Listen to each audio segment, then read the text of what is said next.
ShartimusPrime, ShartimusPrime. Reading comics, toys are hella sick, hella whacking it. Taking bad hits, taking bad shit.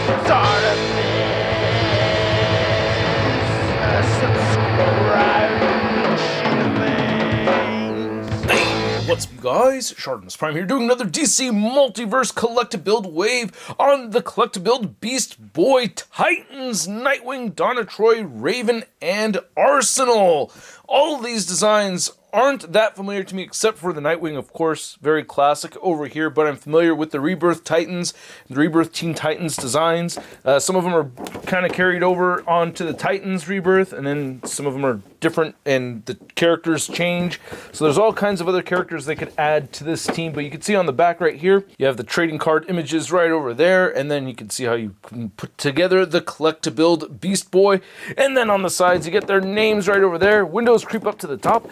Not much more at the bottom, so let's get to it and crack these things open. But first, if you're trying to get your DC Multiverse figures, you can do so at Big! Get your big badass toys at BigBadToyStore.com. Click the link in the description below. Well, before we take a closer look at Arsenal, we have the trading card for each of the characters and your standard issue DC Multiverse base. And is this Red Arrow? I'm not that familiar with the character. I did read the bio on the back, though. Fairly interesting read-up here. If you want to read it, go ahead and pause it right now. And then here is the card for Raven, which, yeah, I prefer this design for sure, you know. But we have the more contemporary look with the figure, and there's a read-up over there. If you want to read that, go ahead and pause it right now. There's Nightwing with 2 batons. Looking dope with those batons right over there, and some blue added to the legs, which we don't have on the figure. And there's the read-up right there. If you want to read it, go ahead and pause it right now. And then there's Donna Troy with a little dagger right there that she doesn't come with, but she does come with a big old sword. I like this image right here, the reflection. I love it when artists do that. And then on the back, you get a read-up for Donna Troy. If you want to read it, go ahead and pause it right now. So here's looking at the Arsenal head sculpt, and I gotta say, just as a matter of preference, I do like the design right here on the trading card a little bit more than what we're seeing on the figure itself, but I do appreciate the details that we're seeing over here with the hair coming out through the baseball cap. Nice details on the baseball cap, even though it's missing that crown logo right there. But I do like the textured detail on it. I am seeing a little bit of weird orange stuff underneath the mask right there, or the goggles anyway. I don't know if that's on purpose or if that's supposed to be part of the flesh tone or not.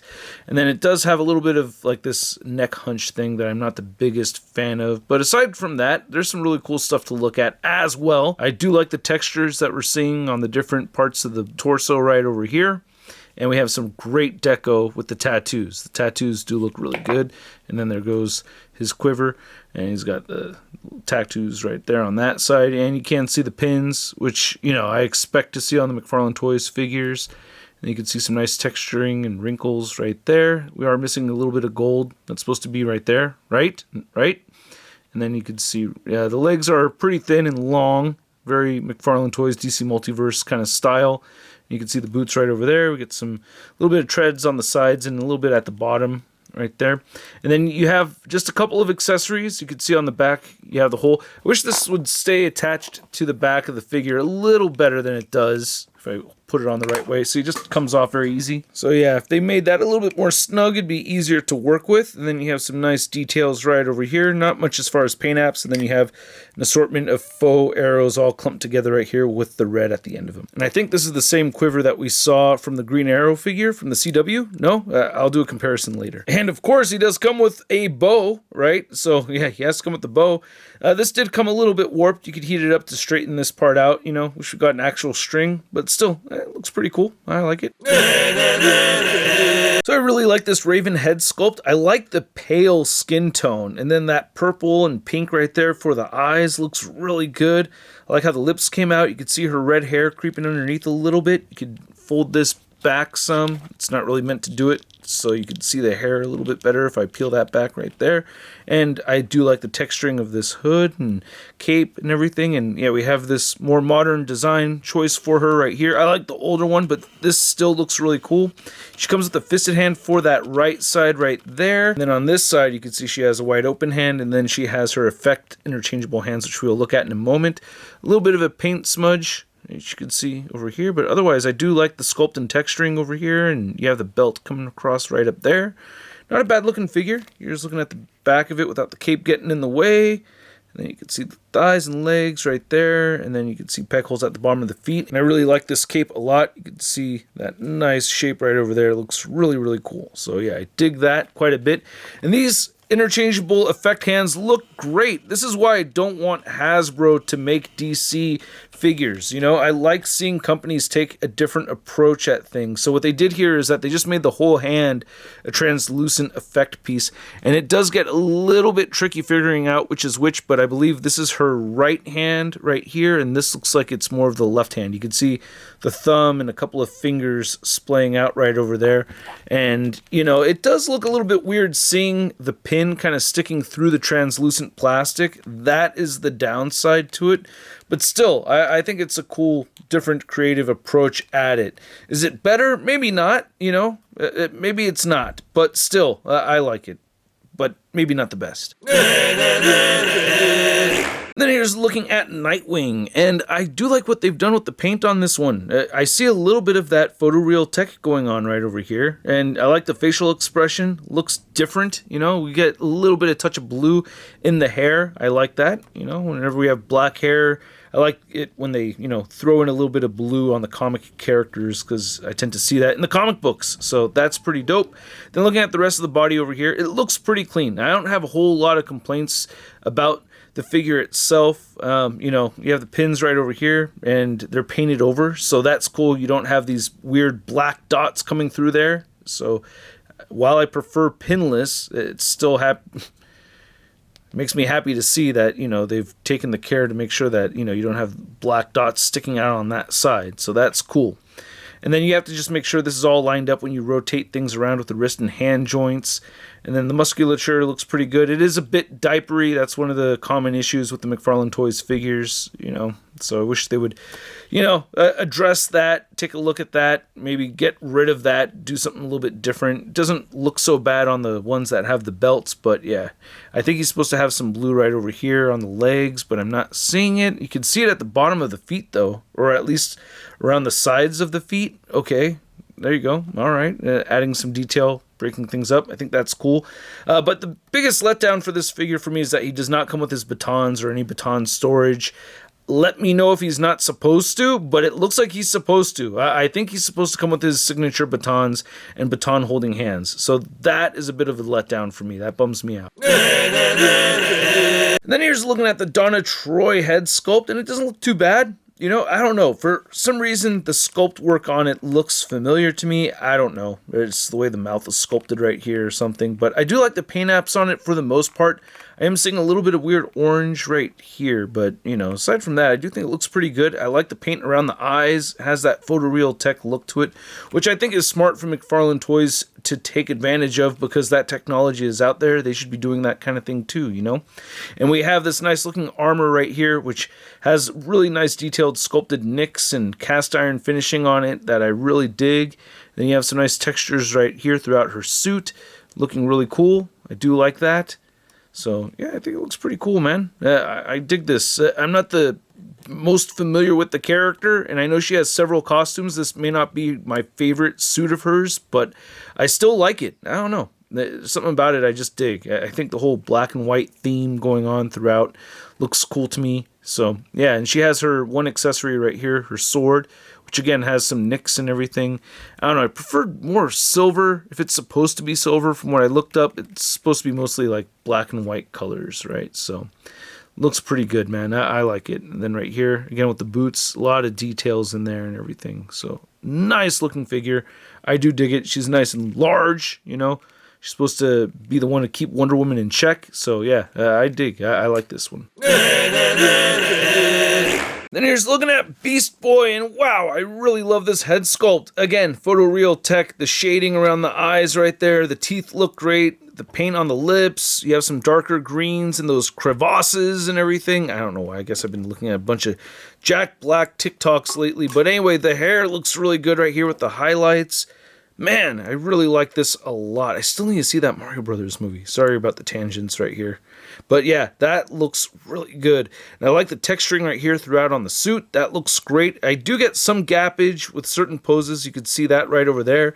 And we have this awesome darker green over the green plastic right there. That looks really cool. I don't like how the hinge goes into the hands, though. That bothers me. You have a thumbnail painted right there. Thumbnails. And then you can see on this hand, see how far that hinge goes? It looks really bad when you look at the inside of this palm. That's bothersome. I don't like that. I wish they'd, keep the hinges down here. But the claw nails look really good. So I do like that. That looks pretty neat. And then, again, the diaper thing isn't so bad on this one as it's looked on some other ones. You can still get a fairly decent range of movement. We'll talk about articulation in just a moment. But my biggest gripe with this figure, and man, again, I love how the dark green over the lighter green plastic looks. Wish we got a little bit more of that paint right over here. And I do like the toe paint, so that's really good that the toenails got painted. Really appreciate that. But I don't like the sculpt of the feet. It makes the figure harder to stand. It's not 100% flush to the ground, and without that, it could just be tricky for the figure to stand. So that bugs me. I don't know. I'm even thinking of, taking an X-Acto knife to the inside of this. Maybe there's a little bit of extra plastic right over there, and if I made that more flush, it would stand better. I don't know. But yeah, it's a little frustrating, gotta be honest with that. So no articulation segment. The articulation doesn't change on the McFarlane Toys figures, so you know what you're getting, 22 points of articulation. I will say, when building Beast Boy though, you do want to heat up the legs when you're putting him together. It does help a lot. I do find the legs will pop off on me when I try to move them upward. So just to demonstrate, you can move them upward that far, but when I tend to push more than that, that actually doesn't seem too bad. So yeah, heating them up and then cooling them down, a little bit similar to like the whole Bane thing, that helps with the Beast Boy. But measuring these figures out, you can see the Beast Boy right there is standing at about, I don't know, close to 9.5 inches. And then you can see Arsenal right here, and the rest of the figures are standing close to that 7-inch mark. Then here's Arsenal next to my CW Green Arrow, and at the moment I don't know where the quiver or the bow is for this figure, but I do have the arrows right over there, which is making me think and reminding me that the quiver was different from what we're seeing right over there. It wasn't the same exact quiver. And then for your Nightwing comparison, here's one of the McFarlane Toys Nightwing figures from one of the previous waves. And yeah, he's got the batons, he's got the blue right over there. Maybe the image on the card was thinking of this version right here. They maybe just changed it up a bit. That looks like what has happened here. So maybe he's not supposed to have the blue down over there, or not supposed to have the batons. If you're more familiar, let me know in the comment section below. And then here's Raven and Donna Troy next to the Superwoman from the Crime Syndicate, and I gotta finish that wave. I'll call them Throwback Thursday reviews, so maybe next week, we'll see. Then here's Beast Boy next to a Mattel Collect and Connect figure. We have Killer Croc, and you can see Beast Boy is not that much shorter than Killer Croc, and we get a lot more articulation with this figure, and the figures in the wave have a lot more articulation as well. And then here's all 5 figures next to your average 6-inch scale figure. We have the Marvel Legends Big Time Letdown Spider-Man. Whoa, big old green Beast Boy. Do you think we could be Beast friends? Yeah. So I hope you guys enjoyed watching this video. If you did and you want to show your support by hitting that like button, I will appreciate it. And I also appreciate it if you hit that subscribe button as well. And thanks for watching. I do appreciate your guys' viewership. It does go a long way. And this set of figures right here is very cool. I don't love every single one of them, but it's a pretty cool set. The Beast Boy I like the most by far. Like, I really like the Beast Boy. And then close second for me is the Donna Troy figure.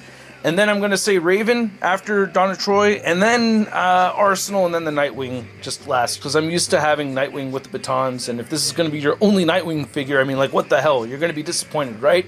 Unless this particular version of Nightwing, which looks like a lot of other versions of Nightwing, like, isn't supposed to have him. I don't see how he's not supposed to have him. So that throws me off quite a bit.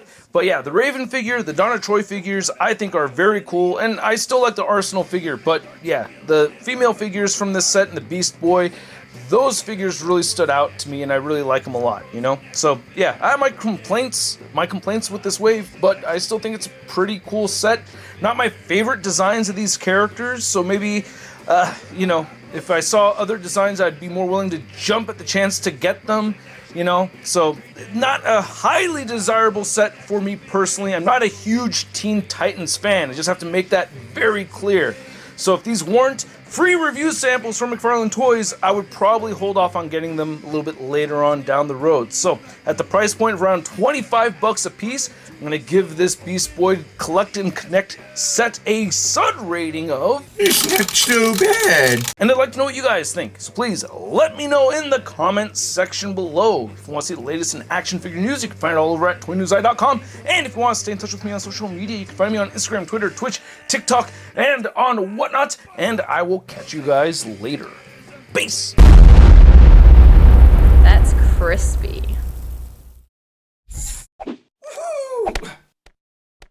Hey, new ShartimusPrime videos. Hey, you should click one. Yeah, click on one of them. Or subscribe if you haven't. Your face, a sip more shot. Your face, a sip more shot.